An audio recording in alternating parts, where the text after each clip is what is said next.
Good morning, Carolyn. Yesterday, I had a guest come in and she shared a story with me about a dining experience that she had. And she was talking about going to a restaurant that she absolutely loved. She loved the people, they'd kind of become friends, so to speak.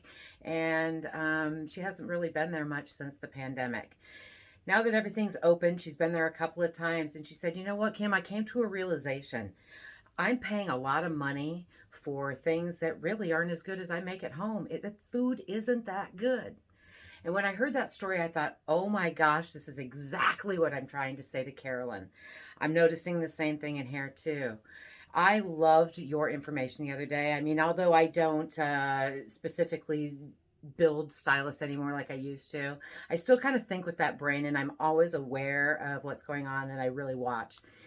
And in my salon, and I know I have a small picture to the world. I've talked to a few friends also, and I'm kind of seeing the same trend happening. We've been open for a while now, and so I have definitely seen what you were talking about with the client ventilation, and that has all definitely happened. But I'm seeing something at the back end of that that I find super disturbing. We've always had this amount of people that you always had the people that kind of tried you a few times, and then you had the people that stayed around for a while, a few years, but you always had your bread and butters. And it's the bread and butters right now that I see making different decisions. They have kind of been away from that relationship for a little bit with their stylist. They have had time to educate themselves. They've been away from the services that they've normally gotten. And they are absolutely intolerant of the hair that they've been getting.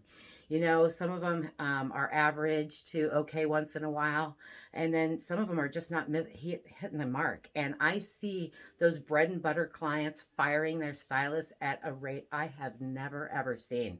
I'm watching it happen around me. I don't say anything to the people around me, and that's why I waited till I got home to do this video, because it would be very offensive to them.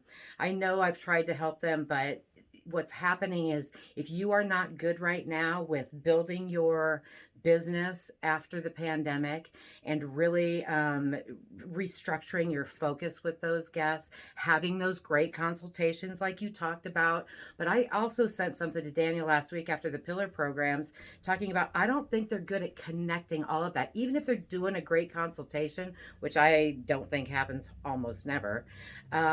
They're not being able to translate that into doing that hair.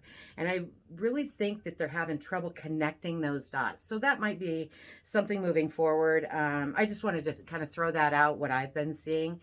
I am definitely seeing the people that have the skill set thriving. Too busy at this point.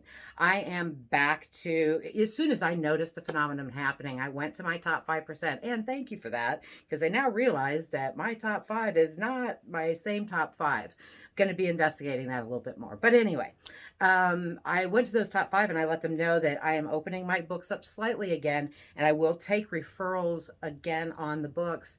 I'm back to no longer, I can't do it anymore. And I noticed that the people that are really good skill sets in my salon are having that same phenomenon. I'm having also watching the people that don't have those great customer service skills, the consultation skills, the business skills, along with being able to do great hair. They are really struggling. And I'm watching 2 people that actually use Redken in my salon right now that I will be surprised if they're in business in a year. I guess my point with this is we have a huge opportunity at Redken. We are really, really great at building wonderful stylists. And a lot of people for years have been putting into their investment in education. If there's any way that we can support and maybe speak to the consumer and let them know we have stylists that can fit your needs, I think that's a message that could be definitely resonate right now. The other thing is I think that might help stylists understand that improving their skill set through things like our pillar programs is what's going to be the next step in the future of our industry. I really care about our industry. I loved your information, and thanks for all you do. Happy Wednesday.